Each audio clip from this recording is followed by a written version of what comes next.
Bonjour à tous les aventuriers. On s'attaque à une analyse psychologique de Pascal de Koh Lanta Thaïlande dans cette vidéo et c'est tout de suite.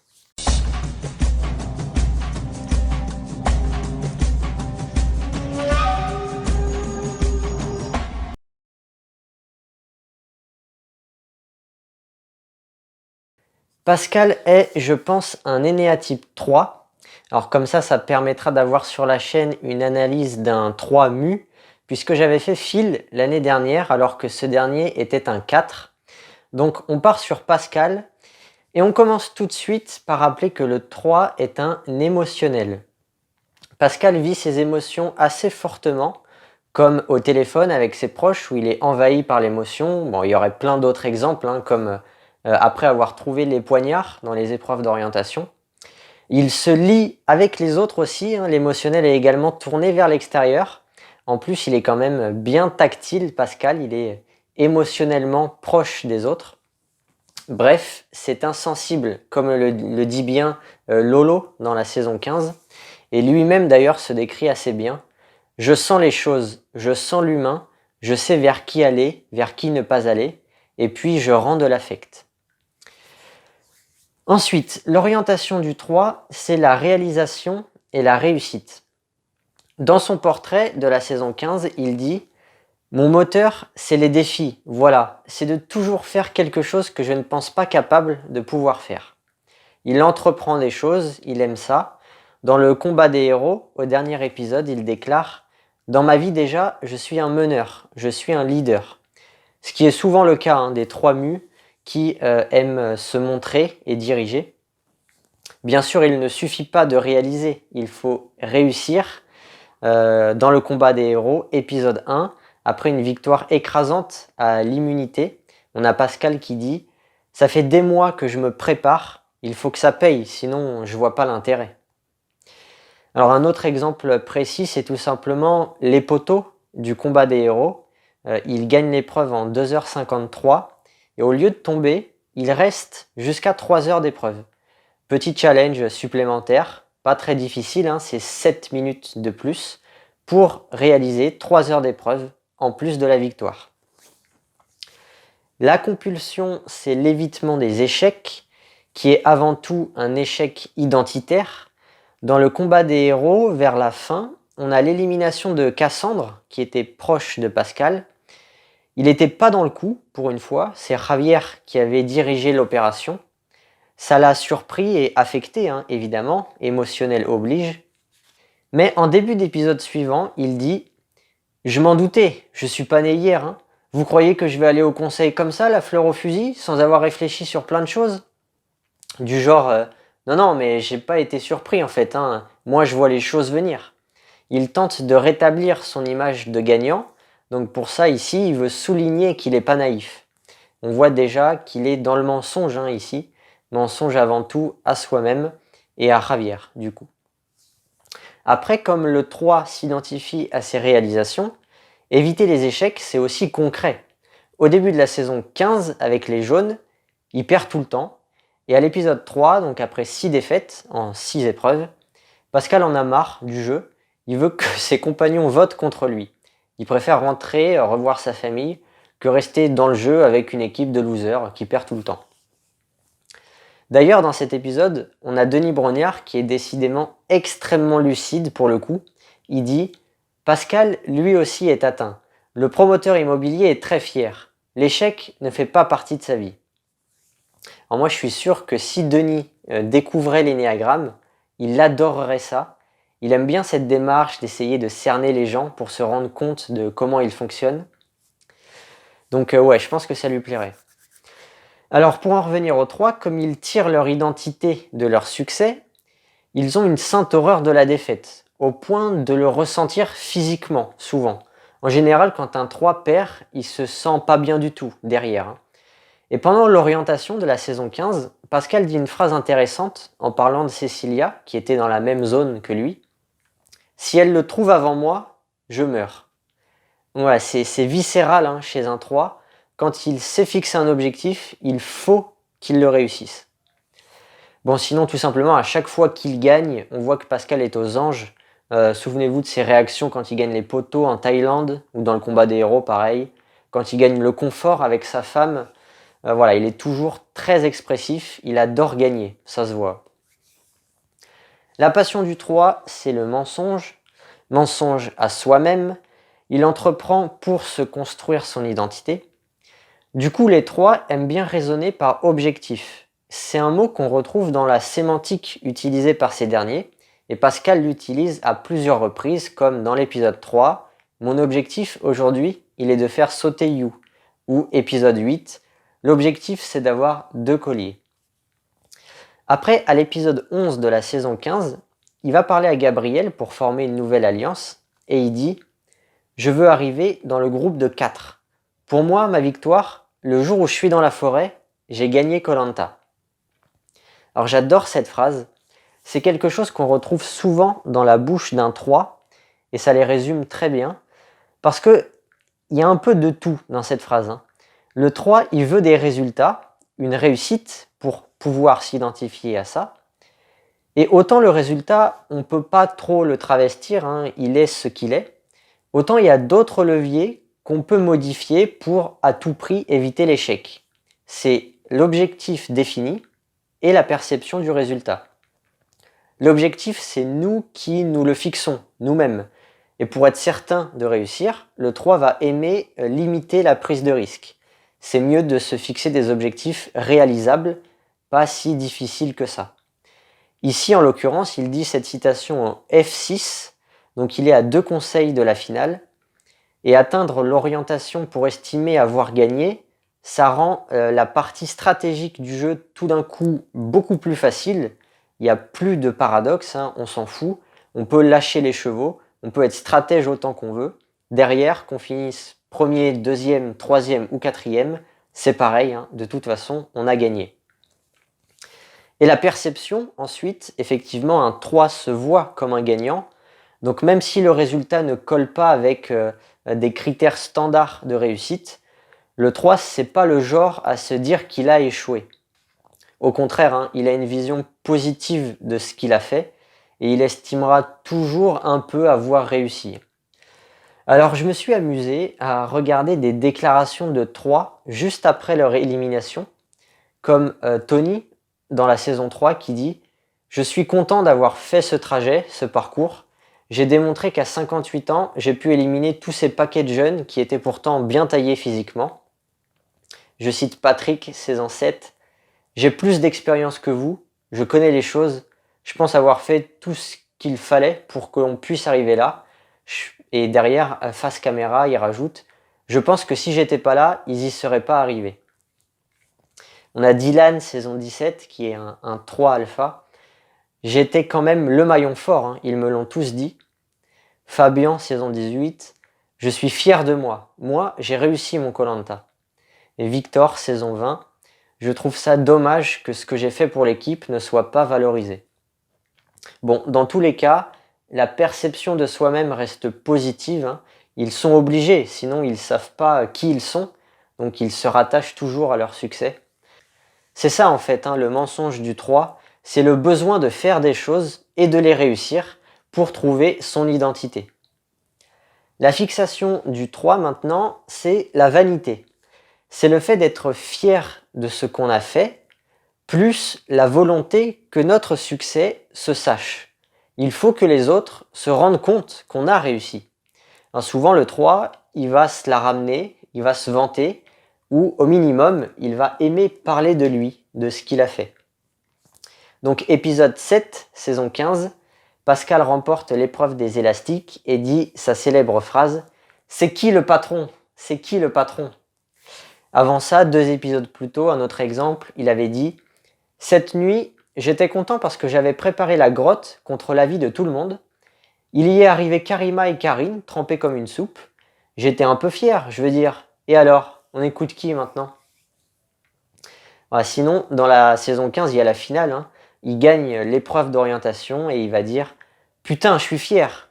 Putain, je frime, c'est bon. Je frime à la Travolta, putain. C'est qui le patron ? N'y a-t-il donc personne d'autre ?» Alors ici, en plus de la vanité, on a le mécanisme d'identification. Pascal s'identifie à John Travolta. Et tant qu'il y est, hein, juste après, il se met sur les mains et il lance à Denis. Il est pas mal le vieux encore, hein. Alors autrement, dans l'épisode des binômes du combat des héros, il y a une phrase que j'aime beaucoup. C'est quand il gagne l'immunité avec Ravière. Là, on a Nathalie qui va dire que tout le monde a été victime d'un coup de vent. Et là, il y a Pascal qui dit « J'ai géré, hein. J'avais anticipé le coup de vent. » Bien, maintenant, qui dit 3 dit triangle. Et qui dit triangle dit bascule du centre préféré. L'émotionnel parfois ne fonctionne plus et on se retrouve face à quelqu'un d'hostile, de froid et de compétitif. Alors c'est pas les exemples qui manquent. Dans son portrait, Pascal dit « Je pète les plombs facilement » et ça s'est vu en exemple épisode 2, saison 15. Les jaunes vivent leur 3e défaite d'affilée. Ils digèrent très mal la défaite. Elles vont rentrer avant la nuit. Elles se sont perdues, envoyez quelqu'un là. Donc en parlant de Lolo et Céline. Alors, donc là c'est une vidéo sur Pascal, hein, mais dans la saison 15, on a un autre Enéatype 3, qui lui était de variante alpha, avec des bascules du centre émotionnel très très très marquées. C'est Steve qui était voilà, de temps en temps dans la proximité avec les autres, mais qui avait de gros coups de sang, hein, parfois où l'émotionnel ne fonctionnait plus du tout, hein. Bon, c'était juste une petite parenthèse pour le citer. Je reviens sur Pascal avec un dernier exemple. L'orientation du combat des héros. À la fin de l'épreuve, je trouve que c'est très visible. Il est en balance avec Ravière. Et en compétition, il est froid, presque agressif avec Ravière, qui lui avait rien demandé. Et ensuite, on a Pascal qui trouve la balise. Donc là, soulagement. Il y a l'émotionnel qui revient. Il va parler, s'excuser avec Ravière. Voilà, je trouvais que c'était un bon exemple. Globalement, Pascal avait le même genre de réaction avec Cécilia dans la saison 15, ou même avec Clémence aussi au début de l'épreuve dans le combat des héros. Pour la variante, je ne vais pas m'étaler, c'est évident. Le centre mental est en support. Pascal a une activité mentale très dense, avec beaucoup de pensées complexes, des réflexions. La réalisation et la réussite passent par la réflexion. C'est grâce à elle qu'on réalise des choses. En l'occurrence, Pascal a réalisé beaucoup de stratégies. Le centre instinctif est par conséquent réprimé. Pascal ne faisait pas partie de ceux qui étaient très actifs sur le camp. Nicolas lui reprochait même cela dans la saison 15, d'en faire moins que les autres. Bien, alors après, concernant l'aile, je songerais plutôt à une aile 2 qui apporte de l'orgueil, flatterie et du dédain. Un exemple de dédain, ça pourrait être dans l'épisode 5 de la saison 15. Ils ont rien fait dans leur vie, c'est tous des trapanels, à part Steve, c'est tous des saucisses. Il disait ça en parlant en général de l'équipe rouge. Autrement, en parlant de Jérémy dans le combat des héros, il le critique assez longuement dans l'épisode 7, et entre autres, il va dire « Il s'est mis à me tourner le dos, il s'est mis à faire des pactes avec des bidons, avec des Nathalie, à avoir soi-disant une conscience. Pourquoi d'un coup tu tournes ta veste contre nous ?» Donc ça aussi, ça pourrait au passage être un exemple de bascule de l'émotionnel, hein, d'ailleurs. Et voilà, en plus, on voit du dédain pour Nathalie. Et en exemple d'orgueil, on peut citer l'anicroche avec Yacine pendant le confort. Ça faisait quand même bien orgueilleux, hein, comme réaction, où Pascal refuse qu'on lui dise de se taire. Et pour finir, je vais citer ce que dit Pascal après sa victoire au poteau en Thaïlande. « J'ai pratiquement jamais rien gagné, Denis, dans ma vie. Comme dit ma famille, on est bien, mais on n'est jamais là-haut. J'ai jamais vraiment gagné. En vélo, j'étais un coureur moyen. Au travail, ça va, je fais mes affaires, mais je suis jamais au sommet. » Bon, ok. C'est bizarre ça, venant d'un 3. Pourquoi il nous dit ça? Il y a deux possibilités. Soit, c'est pas un 3. Ce serait trop marrant que ce soit pas un 3 après toute l'analyse que j'ai faite. Bon, ce serait qu'une erreur de plus, hein. De toute façon, je suis habitué. Soit, et c'est ce que je pense, c'est le phénomène de contrepassion. Alors la contrepassion, c'est très subtil. C'est une technique de l'ego qui vise à vivre l'inverse de sa passion, sauf que ça n'en a que l'apparence. en vérité, ça reste de l'ego. Alors l'exemple le plus célèbre, c'est l'énéatype 6, qui alterne entre sa passion de peur, où il est phobique, et sa contrepassion de témérité, où il est contrephobique. Le phénomène est même tellement courant chez le 6 qu'on est obligé de le dire dans la description générale du type, même dans une première approche. Donc pour les autres types, c'est exactement le même principe. En l'occurrence, pour le 3, la contrepassion s'appelle la retenue. Il se retient d'afficher ses succès et il évite l'échec identitaire par cette retenue, puisque c'est gratifiant de voir quelqu'un jouer le modeste. Ça reste du mensonge malgré tout. Le 3 s'identifie à cette réussite d'avoir minimisé ses réalisations et succès. Voilà, je vais faire un point rapide sur la spirale dynamique, sur les niveaux d'existence qui ont le plus de poids sur le jeu, rouge, bleu et orange. Et Pascal, il se trouve qu'il adore tous les niveaux. Alors je le mettrai en rouge plus, il est hyper affirmatif dans l'impulsivité. Il dit haut et fort ce qu'il pense, que ça plaise ou que ça ne plaise pas, il en a rien à foutre. Il est dans l'affirmation. Il a vécu plein de conflits, hein, voilà, les plus importants contre Nicolas dans la saison 15 ou contre Jérémy dans son retour. À cette occasion, il dit ceci. Et maintenant, s'il y a des hommes, ils parlent. Ils font pas genre qu'ils n'entendent pas. Vous respectez pas les gens. Si vous crevez de faim, vous n'avez pas la capacité pour faire ce jeu. Vous sortez, c'est tout. Ça fait très rouge hein, comme manière de penser. C'est entre autres pour ça hein, qu'il n'est pas très apprécié, je veux dire même en dehors du jeu. Souvent la raison, hein, c'est un excès de rouge, un peu comme Moundir en 2003 si vous voulez. Ça attise les flammes, ça fait des conflits. Enfin bon, après, chaque niveau utilisé abondamment a ses défauts. Hein. Donc là, l'agressivité pour rouge, ça peut être l'intransigeance pour bleu ou le machiavélisme pour orange. On voit un peu de bleu au passage dans la citation, avec la notion de respect. Et justement, bleu, c'est un niveau qu'affectionne beaucoup Pascal aussi. Il cherche à être droit, honnête, franc du collier, comme il dit. Par exemple, il affirme à Wendy, « Moi, quand je te dis « je t'emmène au poteau », si je peux t'emmener, je t'emmène.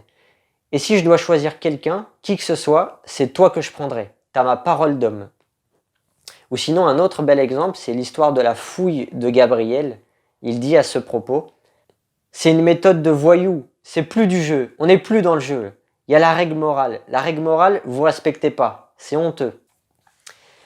Orange, ensuite, Pascal cherchait des opportunités stratégiques pour rester dans le jeu. Il analysait et planifiait ses tactiques en ne se dévoilant pas tout le temps, bien sûr, comme la fois où il fait croire qu'il n'avait pas trouvé de collier en revenant de l'île aux colliers, alors qu'il en avait un.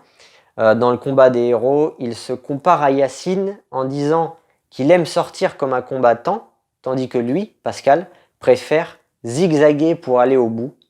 Voilà une belle redéfinition d'Orange, zigzaguer pour aller au bout. Voilà pour l'énéagramme et la spirale dynamique. Maintenant, j'ai envie de faire pour une fois une tentative d'analyse par le MBTI. Pas évident hein, de trouver les profils MBTI, en tout cas pas pour moi. Alors là, j'ai essayé sur Pascal.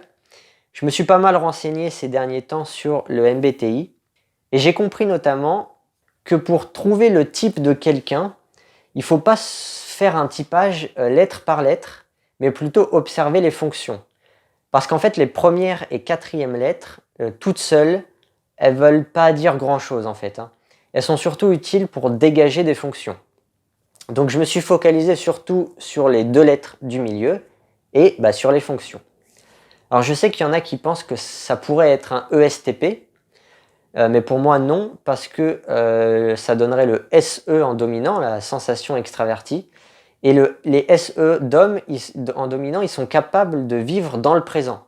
Ils ont cette capacité à être immergés dans le présent, et Pascal ne vit pas totalement dans le présent, il envisage quand même régulièrement le futur. Il veut organiser l'incertitude, le chaos. Il va planifier les choses, les stratégies. Voilà, par exemple, dans le combat des héros, il s'est beaucoup entraîné, beaucoup préparé. Donc, pour moi, non. On va voir quelques points que j'ai relevés. par rapport déjà à la deuxième lettre, sa fonction d'observation, en fait, Pascal, il fait des analyses, mais pas si globales que ça, finalement. Il se fie surtout à ce qu'il a vu, aux choses factuelles et concrètes. Et après, il organise, il trie ce qu'il observe pour savoir quoi faire, ce qui indiquerait une préférence pour la sensation, et plus précisément la sensation introvertie, la fonction SI. Comme à l'épisode 2, saison 15, quand il dit « Steve, c'est que du positif. Je pensais pas autant, sincèrement. Je voyais en lui le côté physique qu'il allait nous apporter. » Épisode 5, saison 15, « Je l'ai senti. Le vent, il s'est levé. Moi, hier, j'étais dans les faits, dans le concret. Il y a une grotte, on a fait du feu, on était à l'abri. » À l'épisode 10, on a tous les autres qui n'arrivent plus à trouver du taro ou du manioc. Et lui dit que c'est à cause de l'élimination de Steve. C'est pas à cause du fait qu'ils connaissent mal les plantes. Non, pour lui, il fait une analyse concrète d'un événement passé. C'est à cause de ce qui s'est passé la veille de l'élimination de Steve.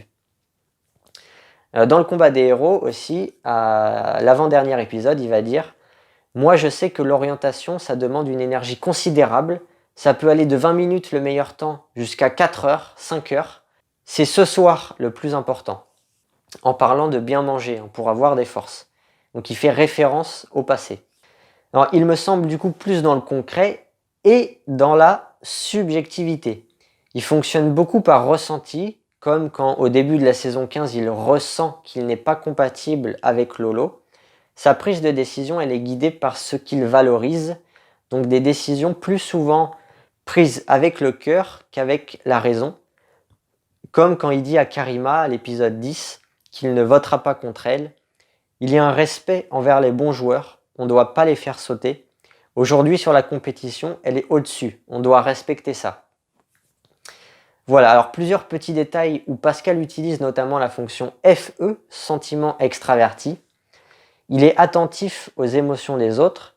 À l'épisode 3 de la saison 15, il dit à Julien « Ça fait du bien de pleurer hein, » et il reste avec lui. Ou pareil, il a une écoute aussi avec Dylan dans le combat des héros.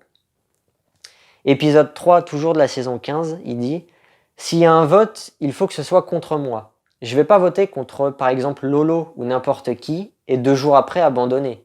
C'est pas bien, ça se fait pas ça. » Voilà, là, il prend sa décision par rapport aux autres. Il y a un souci d'autrui. À l'épisode 8, c'est la réunification. Et au conseil, il dit « Je reviens pas vers ce groupe parce qu'ils ont la majorité, mais parce que je les aime, ils le savent. » Ici, il parle de son équipe jaune du tout début qu'il retrouve donc à la réunification.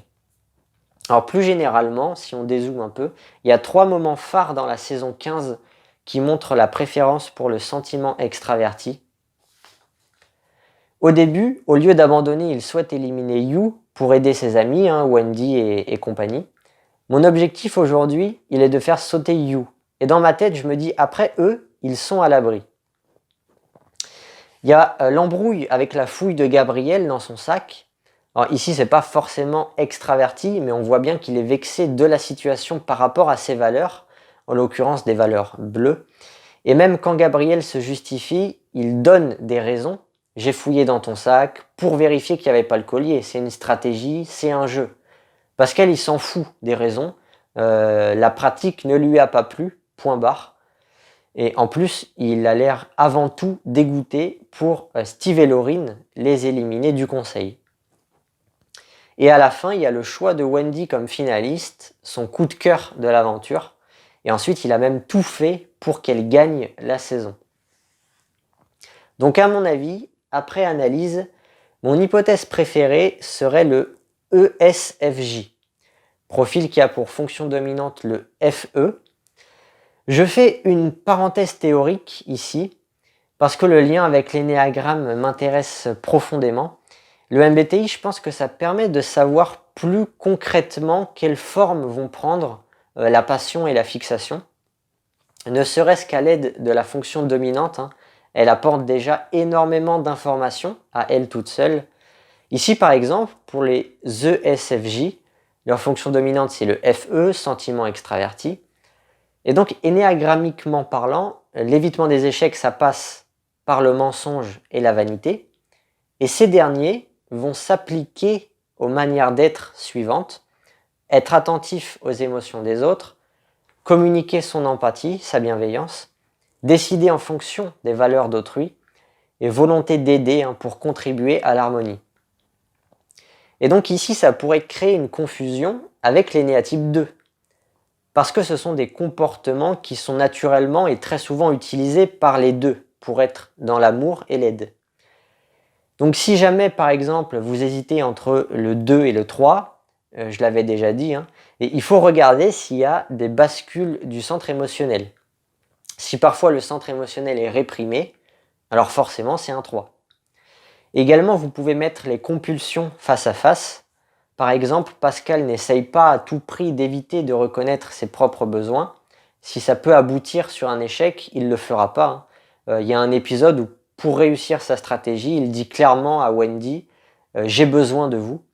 Et voilà, au-delà de ça, il essaye de s'en sortir à chaque fois en pensant à lui, en élaborant des stratégies, en étant affirmatif. Ok, parenthèse refermée. Alors, pour l'anecdote, j'ai un tableau avec approximativement les correspondances entre énéatype et MBTI. Et sachez qu'environ 19% des ESFJ sont des énéatypes 3. Voilà. Alors, autant je suis sûr qu'il est d'énéatype 3, Pascal, autant je ne m'y connais pas assez en MBTI pour affirmer qu'il est ESFJ. Par contre, j'ai eu la curiosité d'être attentif à ses préférences motrices, et notamment la plus facile à repérer, la posture d'attente. Et c'est très criant, Pascal utilise extrêmement souvent la posture préférée des SF, c'est-à-dire les bras croisés et les jambes symétriques. Ouais, vraiment dans 90% du temps, à chaque fin d'épreuve, ou à chaque fois qu'il est debout, tout simplement, il adopte la posture bras croisés, jambes symétriques. C'est toujours un élément en plus, sachant que le FE dominant, je trouve que ça lui correspond bien, c'est cohérent avec ce qu'il montre dans ces deux aventures. Donc je partirai sur le ESFJ pour Pascal, en étant pour ma part sûr qu'il est au moins SF. Après, si vraiment je me trompe, je pense qu'il est ESFP. Mais voilà, comme je l'ai dit, moi j'y crois pas trop, pour les mêmes raisons que j'avais citées pour éliminer l'hypothèse ESTP. Voilà, la vidéo se termine là-dessus. J'attends vos avis sur tout ça dans les commentaires. Je vous remercie d'avoir regardé. Et sur ce, à la prochaine. Maatane.